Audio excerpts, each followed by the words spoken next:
যুদ্ধের আগুন, ধ্বংসের ধোঁয়া আর রক্তমাখা প্রভাত পেছনে ফেলে ফিলিস্তিন ও সিরিয়ার মতন দেশগুলোর তীরন্দাজরা অংশ নিয়েছে ঢাকায় আয়োজিত হওয়া এশিয়ান আর্চারি চ্যাম্পিয়নশিপে।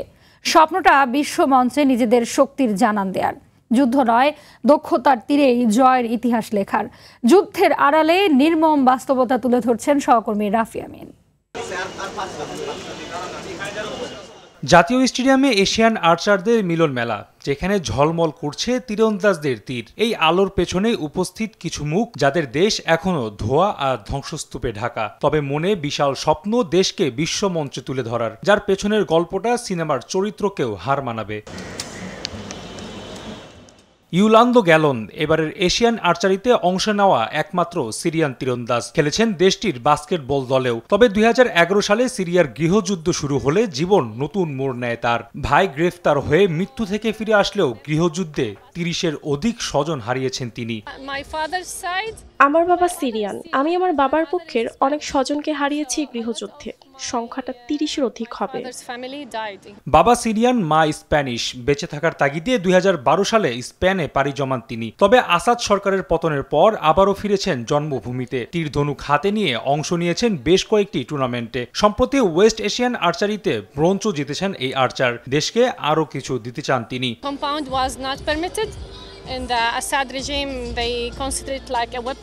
আমি আসাদ সরকারের সময় কোনো প্রতিযোগিতায় অংশ নিইনি, কারণ তারা কম্পাউন্ড নিষিদ্ধ করেছিল।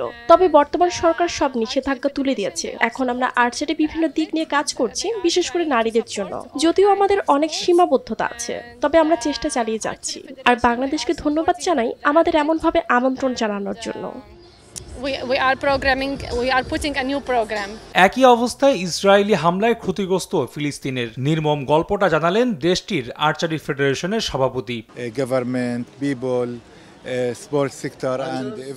আমরা প্রতিদিন হত্যাযোগ্য, বোমা হামলা আর ধ্বংসযোগ্য দেখি।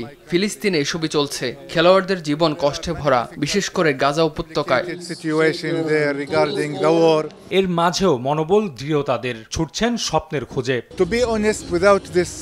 তবুও আমরা এখানে এসেছি আমাদের মানুষকে, আমাদের খেলোয়াড়দের আর আমাদের দেশকে প্রতিনিধিত্ব করতে। সকল প্রতিকূলতার মাঝেও এটাই আমাদের অঙ্গীকার, শেষ পর্যন্ত লড়াই করে যাওয়া এবং ফিলিস্তিনের মানুষের জন্য কিছু অর্জন করা।